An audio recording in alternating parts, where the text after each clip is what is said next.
quarter. There's an empty backfield looking to throw. Wiley swings it out over to the far side. Lots of room. 10-5, touchdown. Coming up. There's the snap. Another handoff underneath. And the first one there behind the line of scrimmage is number 50, Dyson Garcia.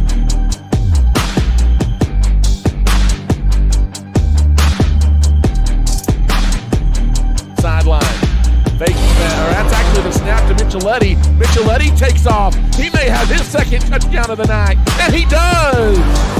Colt Micheletti from 28 yards. Highly three-receiver set. There's Rolando in motion. He gets the pick, and he hits the hole hard. He's into the red zone. He's carrying tacklers. He's Superman into the end zone. Rolando Martinez on the second.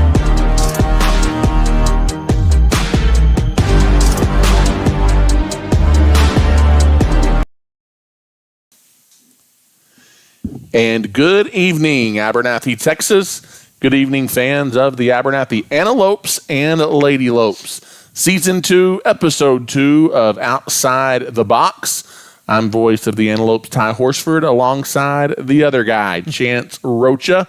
And we are back at it for another Wednesday night. And a little bit more mustard, if you will, this Wednesday night, because it is officially game week for the Abernathy Antelopes, as Abernathy will open up their football season on Friday night, as we're going to make the long road trip to Stratford, Texas, to take on those perennial power Stratford Elks in Game 1 of the 2025 campaign. Glad you're with us. We'll get to that Abernathy-Stratford game and more over the course of the next hour or so that we have with you, but Chance, good to be back, and it's been a busy week. It seems like we were just here, but a week has passed, and we're back at it. And this week, getting ready for some football. And like you said, excited, Ty. It's game week. It's kind of what we've been waiting a whole year for, and every sport is exciting in high school, but in Texas especially, Texas high school football just kind of takes the cake, and so it's hard not to be excited for it, especially that first Friday night. Yep, absolutely. We're obviously called Outside the Box for a reason. We love sports. We talk sports, probably the majority of our program, and we don't shy away from that. But we also like to highlight some of the things happening outside the box, if you will, around our school district and around our community, and wanted to kind of start with that this evening as we jump into Episode 2 of Outside the Box, and wanted to talk a little bit, Chance, at our elementary school campus, kind of a new thing they're doing this year. They're really, this is kind of a theme for the entire school year, but they're pushing kind of unity within all the grades and with the entire campus put together. And so they're doing what they're calling house colors, if you will, or family colors, where basically each student in the elementary grades K through 5, or maybe even pre-K, I'm not sure if pre-K is in that as well, get assigned a color. Right. And there's like 5 different colors, 5 different families, if you will, over the 5 different grades, but a mixture of all the grades put together. And my understanding is throughout the course of the year, they're going to have different events, different things, different activities that say all the house color reds get together, or all the house color yellows get together, and just an act of unifying your student body. And I think it's a really neat idea, something that has never been done before, but excited that the leadership had that idea, and they're really trying to push what I feel is probably already a fairly unified campus, right, but even make it more of a family feel that we're going for on the elementary campus. More of a family feel for sure, Ty, and then also having that ability to integrate a lesson in there. And I think each color represents something different, like responsibility or showing empathy, encouragement, those kind of things. So not only are they kind of putting them in different groups to, like you said, create that community outside of their normal grade or outside of their normal friends that they may want to be around or see a lot. And so just trying to create an environment of inclusion so that kind of way everybody's familiar with everybody. And then also, like I said, adding that lesson like, hey, if you're house red, we're going to learn about responsibility this year and what that means at the elementary level and as a student and things like that. So And I know both of my kids ended up red. What about yours, Chance? I got one red and one yellow. Well, there you go. We got a house divided. House divided. There you go. But they will be unified by the time it's all said and done. So no. Anyways, just love the effort to make the student experience better. We always talk about our campuses are about the students and about the student experience, and students come first. Just another example of that with the House Color Initiative. Staying on our elementary campus, and this is just a quick note, parents have probably seen this. It's been on social media. I know school statuses have been sent out about it. But on September 2nd, for the last couple of years now, have really made a big deal about Independence Day. Yep. And what that is, and it's going to be even a little more so this year because starting on September 2nd, and this is just something we can talk a little bit about at Chance. I know there was some mixed feelings, but parents or guardians will not be allowed inside the school during drop-off at our elementary campus starting September 2nd. There's a couple different reasons for that. Obviously you want to, again, push responsibility, push independence. Those things are important in the development of students, but also from a safety standpoint. And you hate to even bring that up, but it's something that has to be taken seriously. And I understand why they did it. And I don't know that you really had any other choice. Yeah. I understand why they did it as well. And I think, like you said, one, not only promoting the independence for the child, that's a big deal. They've had these first couple of weeks to be able to kind of know where they're going, be comfortable with where they're going, whether it's going to the cafeteria or you get there right at time and you go straight to your classroom. So that's great independence, especially for those younger ones. But then also, like you said, just the safety protocols that we have. And I know that is top of mind, not only for the admin, but for the staff as well. And just making sure that they are keeping the campus safe and keeping those kids safe. And in a community like Abernathy, you always think nothing like that's ever going to happen, and you don't want to think about things like that happening, but you still have to take those precautions, and you have to have those things in place. In light of what happened even today in our country, just we don't have to spend a lot of time talking about that, but you just never know, and you've got to be prepared. You do, because anything like that can, like I said, you would like to think Abernathy is one of those places that is kind of immune to some of those things, but things like that sneak up on anybody, anywhere. Yep, absolutely. Let's talk a little bit about TEA ratings. Those came out recently for the school districts, and those have been a long time coming. The state kind of dragged their feet on releasing those ratings for the previous school year. And overall, Abernathy coming in with a very solid B rating, a high B, which I will say, in the little bit of experience I've heard about this and researched this and whatnot on the school board side, A's are extremely difficult to come by, and just the criteria that the state uses isn't always fair to certain districts and different things. But you had both our high school and middle school campuses achieving A ratings. We'll talk a little bit more about that in a second. And our elementary campus came in with a high C rating. And before you jump off and say, oh my gosh, I can't believe they got a C, or that's super negative, obviously anyone will tell you there's room for improvement. Absolutely. The leadership will tell you that, and I'm confident improvement will happen. But also, man, the state's way of coming up with some of these rankings are just not. They're so, especially at the elementary level, less at the high school and less at the middle school. But at the elementary level, it's so test score driven, as opposed to student growth and different things like that. And so that's a little bit of a skew. I know you and I both have kids in the elementary. I'm blown away every year by the job that they do leading our elementary school.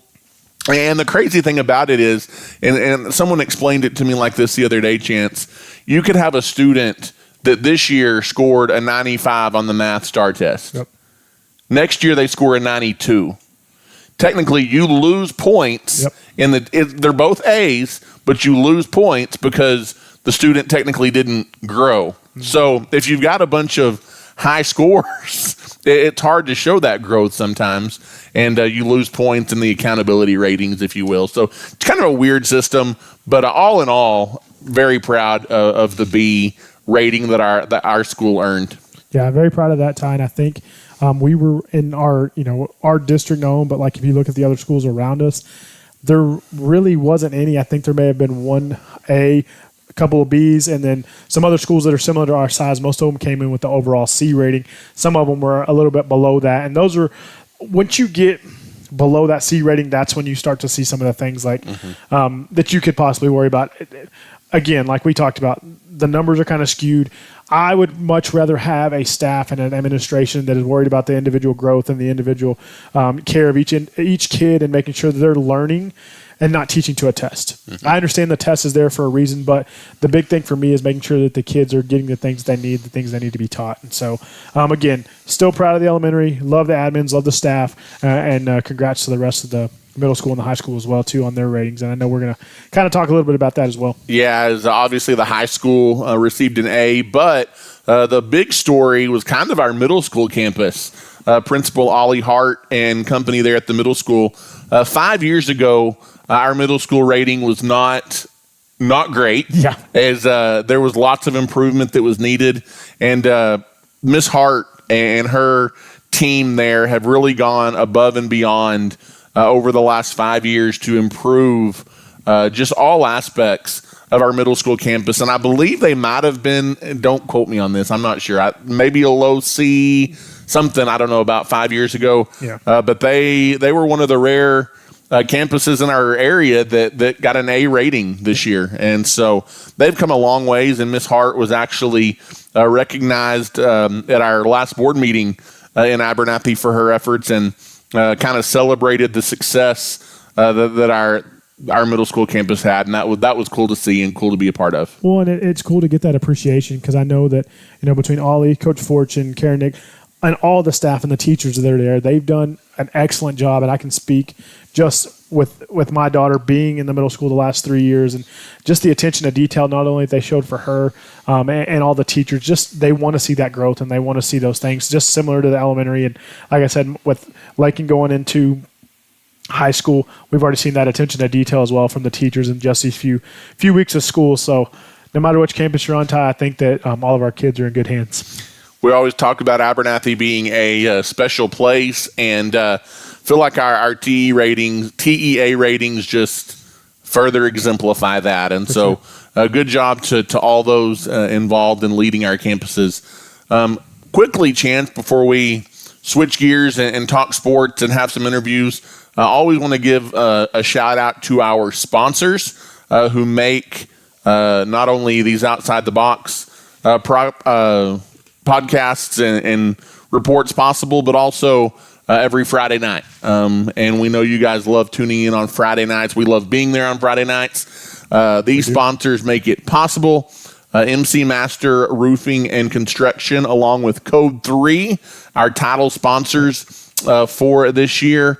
South Plains Auto Ranch, Clark Riley Insurance, Able Funeral Home and Flower Shop, First Baptist Church, JC's Refrigeration, Storm Guard, Plains Land Bank, Nutri and Ag Solutions, the Junkin Farmers Market, MZJ Variety Shop in Shallowater, Rooted Revival Hair Salon, Chance Rocha with Edward Jones, Lasso Electric, Web Vision Center, Hillvet, WTX Diesel, West Texas Brick and Stone, Rural Roots Medical Clinic, Farmers Cooperative Compress in Plainview, First State Bank, DB Media, and Ty Horsford Realtor, all proud supporters of the Antelopes and Lady Lopes and what we do, and just don't ever want to miss out on getting to give those guys a shout out. Go support those fine establishments when you can. For sure, especially Code 3. Hey, tell you what, I'm addicted. I'm addicted. My newest addiction. For sure. But Chance, let's talk a little bit about volleyball as we kind of switch to this week in sports, and we wanted to spend a little bit extra time talking about volleyball this evening on our program. Yeah, we did, and we kind of talked about it, last year, our last episode, and highlighting the fact that the fight that they've already shown, the difference that they've shown, and we're going to get a little bit of that with the interview with Kat. But I mean, it starts at the younger levels, and you can see that already. The junior high opened their season this past week in Plains. Long road trip. Seventh grade swept both their matches, and eighth grade played very, very well, but they ended up coming up short. They lost a competitive match 2-1, but at the end of the day, it just shows that there's that growth in that young group, and Kat kind of mentioned some of that today as well in the interview. And then last week, JV also they earned the silver bracket championship in the Alton tournament. So again, just those groups, those younger groups, it's when you haven't had an established program, that's a tough thing to do. So credit to Kat and credit to her keeping those girls intrigued, involved, and just motivated. And I know that that's something that when you're building something, it can feel like, when are we going to get over the hump? When are we going to get over the hump? And I think that she's just doing a great job, Tom. I agree. And the varsity and JV both fell short to the 323 Warriors of the homeschool team out of Lubbock last night. But a few games into the season, already a couple of wins under the program's belt, at least at the varsity level. And Chance, that's already a step up and improvement from a year ago, because I know they struggled getting into the win column a year ago. And we talked a little bit about that with Kat. But the program continues to grow. There's still not a senior class. Nope. A true senior class. I know they had one senior come out and play last year that had never played. No seniors on this year's roster. And so, again, you're still building that program from the ground up, but you want to see improvement, and the volleyball program is seeing that. And so we caught up with head coach of our Lady Lope volleyball team, Kat Thompson, this week. And so let's have a listen to what she had to say about volleyball season, her team, her squad, and we'll chat a little bit more about it here momentarily. Okay, well, this week we are here with head Lady Lope volleyball coach Kat Thompson. And Coach, thanks for taking a little bit of time to talk volleyball with us. Obviously, season is in full swing. On outside the box, you guys get started before school starts. You're getting to know the community. But one of the pluses getting to know you you. got lots of girls out tell us for a little bit volleyball. About what does that kind of who is mean Glen Hill for your outside program, of and as you're superintendent of kind of Abernathy, getting a few family, years into hobbies, starting this program? who What are does you that mean outside of work? For you? Sure. So It's very exciting, obviously, to have the numbers. The more numbers you have, the better you have a selection to choose from. But I love that they are super excited about the sport and willing to learn. We are still developing and still growing in at least the knowledge of the game and the rules, but they handle it very well with some grit and tenacity, and they just learn every day and want to continue to get better. What's your golf score? That's awesome. Obviously, like you said, you're still there. You go. There not a true senior class yet. Last year was your first year of varsity volleyball, or at least the varsity schedule. Pursuing the job here in Abernathy. Coming into this year, obviously, you're still young, but you have that year of experience. Does that make a big difference? What does that look like for you guys? It definitely does. The older the girls are, the more they have of that experience, first of all, at the varsity level, but they're developing still, and their maturity level, it just grows tremendously, and they can hold more attention span to certain details. They will pay attention to the little details that make a big difference, and they start to really understand how important it is to have those basics and the fundamentals down before you can move up to the next level of skill. So they really bring a lot of growth and a lot of experience from last year, and it's been a big difference from last season as well. That's awesome. Obviously, you're a few games in. You've got a couple of wins under your belt as well. Kind of what have you seen from your girls so far? I'm in the early season. It's obviously moving to a new town, starting new jobs. They all the definitely things. fight. They do not give up ever. The sets may not always go the way we plan but every if you look game, at goals for maybe your first they definitely year, do not back as down. superintendent here at Abernathy, they don't like to settle what for are losing, some of those but goals? What does that look like? they for you? will continue to fight up to the very last rally and last point. That's awesome. That's awesome. When you talk about, obviously, we don't have that senior class yet, but what does the makeup of your varsity roster look like this year? So we have 5 juniors, 5 sophomores, and a freshman. But the 5 juniors have been playing since their 8th grade year. The sophomores have been playing since they were in 7th grade. So they've played together for a few years now, and this group has really learned to come together and play very well this year. They know each other well enough that they can support each other on and off the court. But I love that they are still young enough, but yet they're older than last year, and you can just see the difference in the play that they're getting. That's awesome. Last question, then we'll let you get out of here. Obviously, going to be competing in the same district you guys were last year. What do you kind of foresee the district looking like this season? So, of course, last year Plains and Ropes were on the top. They're probably going to be again this year. I would say more so with Ropes, probably going to be our first seed. Yeah, absolutely. Plains did lose some very valuable players last year that were seniors, but again, they are a little bit longer term. They're probably about the same age as our group this year.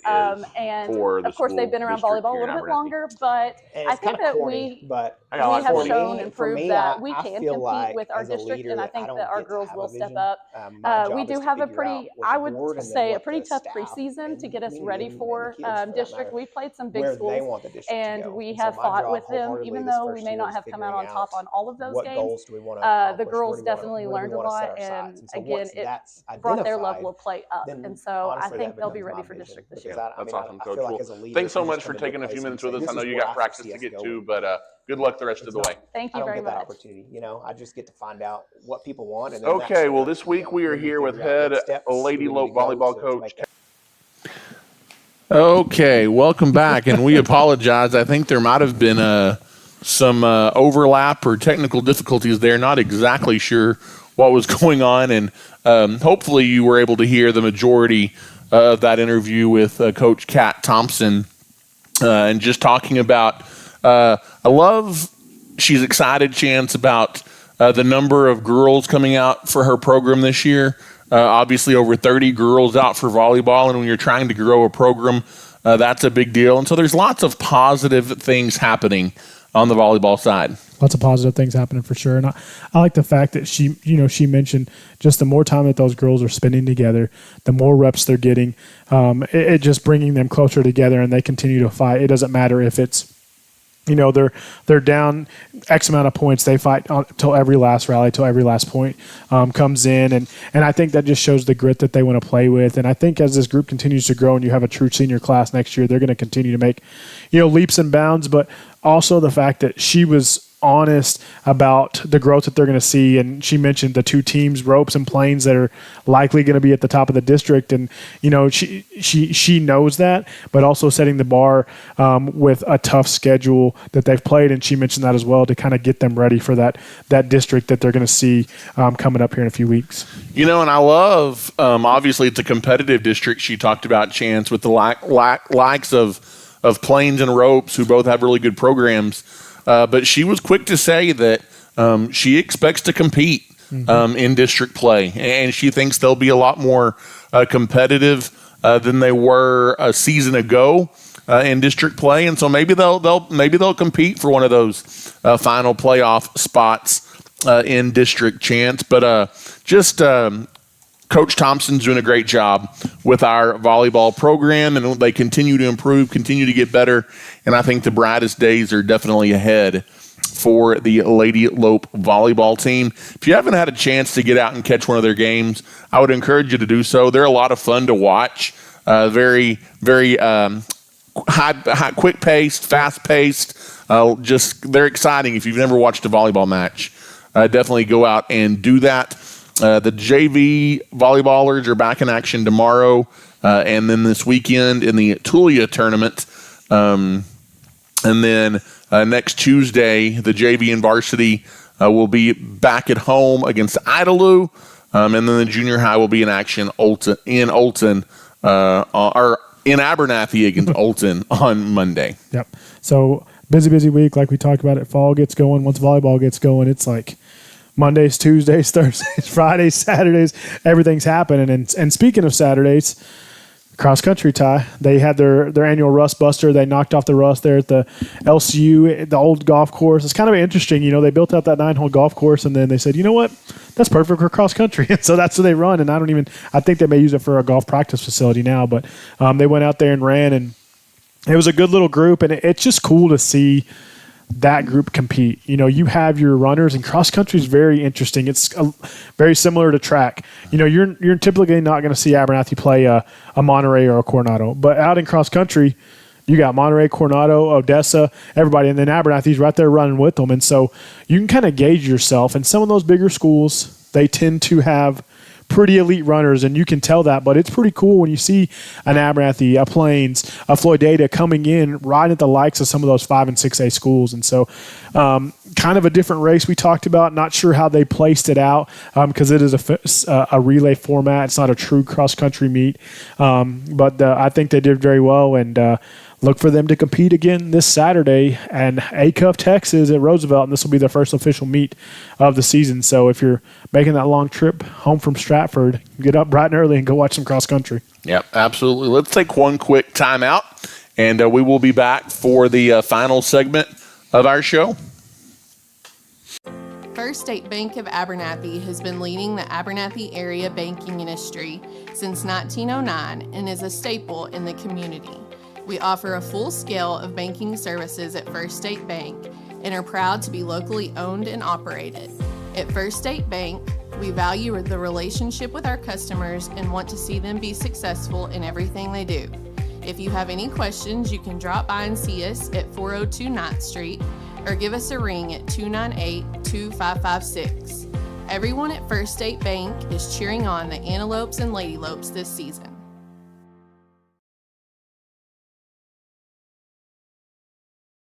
Are you looking for a new ride? Look no further than the South Plains Auto Ranch in Abernathy. We offer in-house financing and offer a wide selection of used cars. If we don't have what you need, we will help you find it.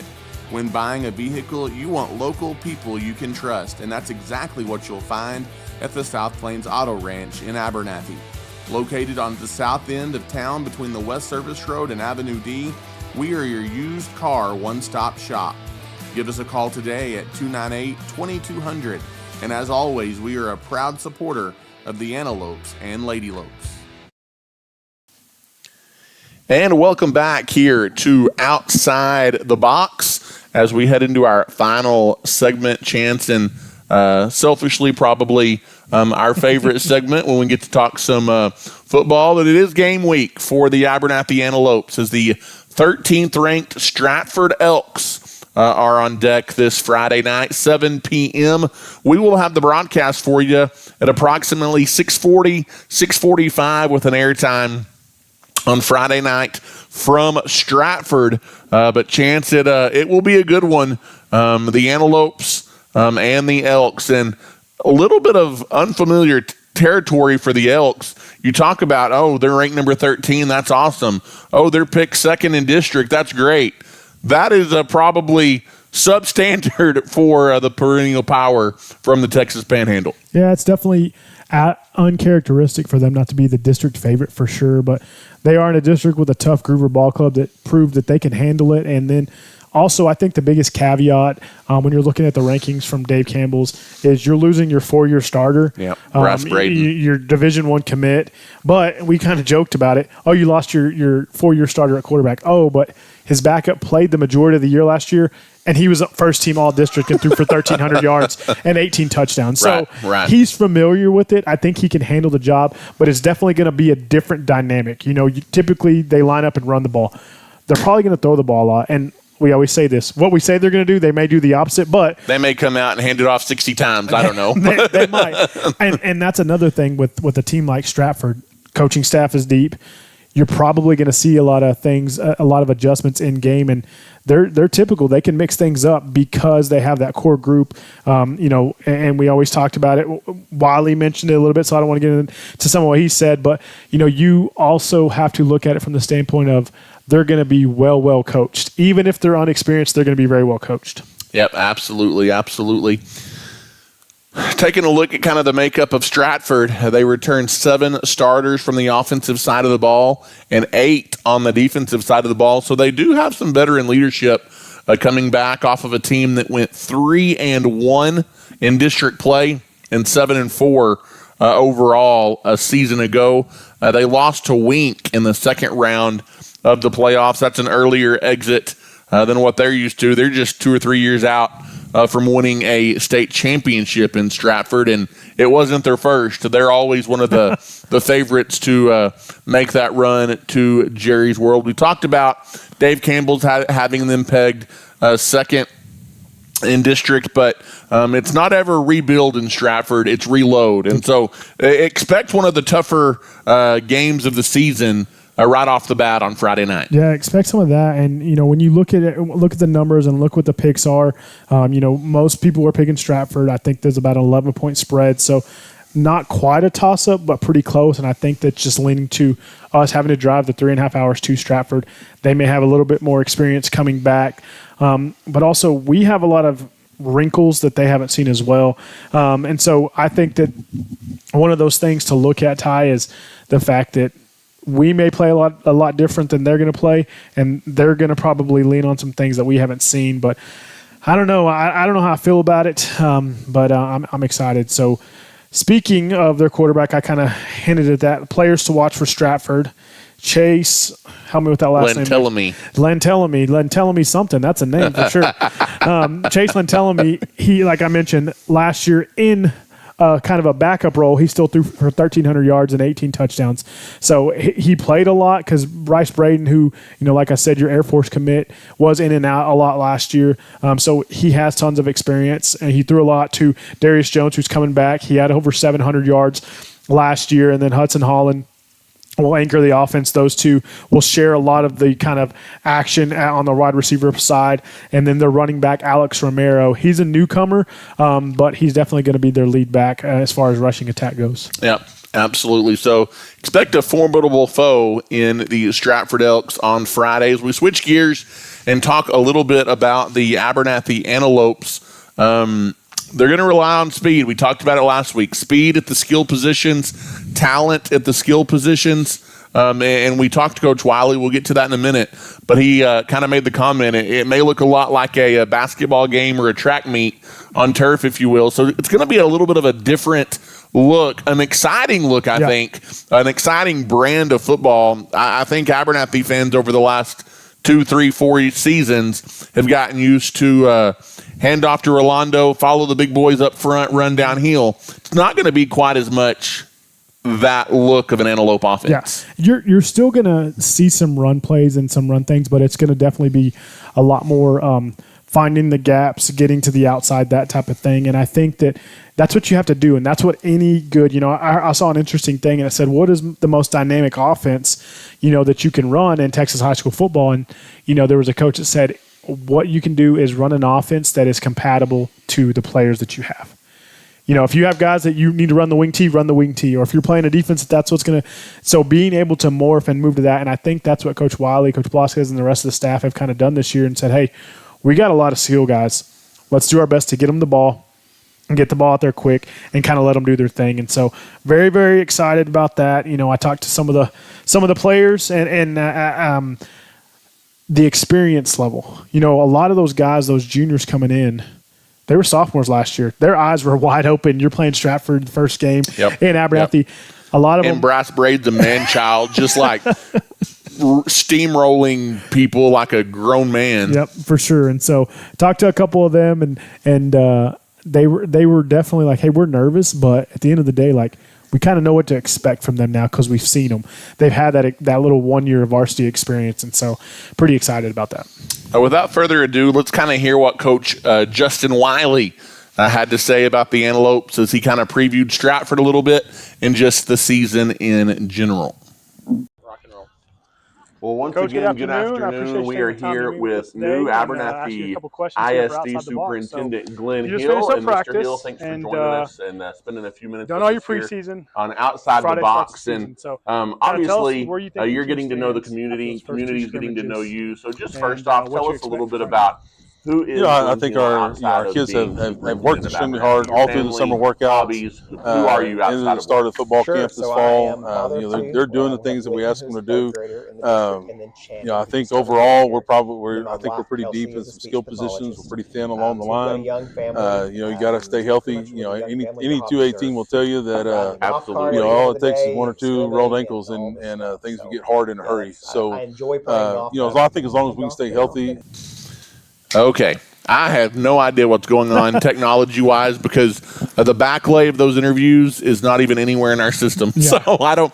Well, what we'll do is we will post these interviews to our social media pages so you can catch those interviews in their entirety because both Coach Thompson and Coach Wiley had lots of good things to say. But sure. Chance, getting to kind of the interview that Coach Wiley had, obviously he talked about the perennial power in Stratford, how they're always good, how they're very well coached. He talked about the skill positions. One thing I loved, though, that he talked about, you asked a good question, I thought, in kind of who do you expect to be the leaders of this team? And he didn't shy away from saying his son should be a leader. And his son is the starting quarterback. You expect that out of your quarterback. He's now a junior. He's got a year of experience under his belt. And that may put a little pressure on Jagger, but I think it's also a big compliment coming from not only your head coach, but your dad. Well, and I think that just the fact that he mentioned, like, yes, he's my son, and you want that for him. You want him to be a leader as a dad and as a coach. But I think that even if it was someone else playing quarterback, you expect your quarterback to be a leader. You know, I saw something earlier. Someone was interviewing Cam Ward, rookie quarterback for the Titans, and they kind of talked about, like, hey, you've had a mentality of, like, when you show up on campus at Miami and then when you get to the NFL, you may be a rookie or maybe your first year, but with your job. And he mentioned, he goes, the quarterback's the leader of the team. It doesn't matter if you want the role or not. You got to be the leader because you're in charge of the offense. And, he did mention Jagger, but I like the fact that he did lean on the defensive side and on the offensive side. You got your two big guys that are coming back, Ryan Hillis and Jay Karkey. Those are two guys that they're going to lean on heavily. You have to have them.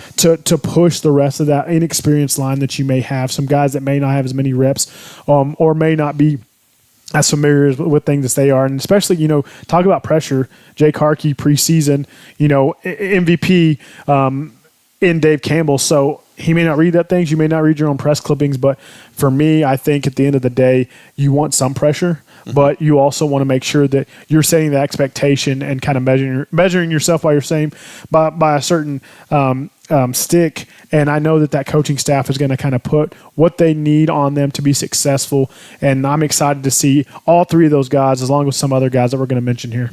Yeah, absolutely. And he also talked about some newcomers that you might hear a little bit. You asked him what are some new names that maybe Antelope fans aren't as familiar with. So on Friday night, we will keep an eye out for some of those. You've got a running back and linebacker in Caden Bird. He is a move-in from Dalhart. His dad, the new head baseball coach here in Abernathy. And he was one of the players to watch for Dalhart, according to Dave Campbell's. And so you would expect him to be a newcomer to watch. Absolutely. For the Abernathy Antelopes. And, just seeing him, he's a very athletic-looking kid, and so expect big things from here. He also threw out names like Aiden Villarreal, a kid that was a standout for you on the 8th grade team a year ago. We talked about him a little bit last week, Chance. It may take him a few games to kind of get in varsity rhythm because the Friday night lights are different than the Thursday night lights. We know that. But Villarreal, a dangerous back in the backfield. And so those are a couple of guys, along with some of those young guys up front as well, I think that are going to be key for the Antelopes this year. Yeah, for sure. And he mentioned, Caden, he gives you a lot of athleticism, a lot like some of the other skill positions you have. But he mentioned, as a freshman and sophomore to play at a 3A D1 school like Dalhart, and not just like, oh, you're out there for a one series.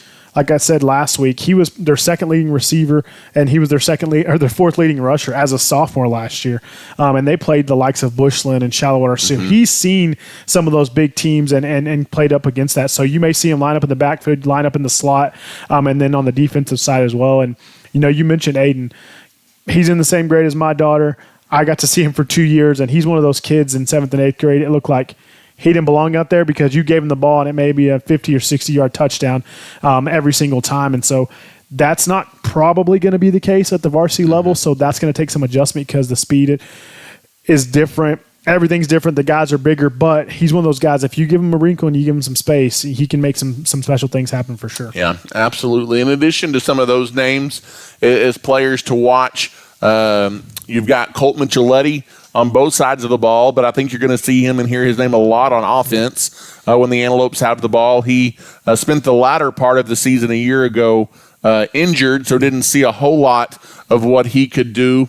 But he's going to kind of step in and fill that number one back role, if you will, for the Abernathy Antelopes. And he's a 4.6 40 guy. He's fast. He's quick.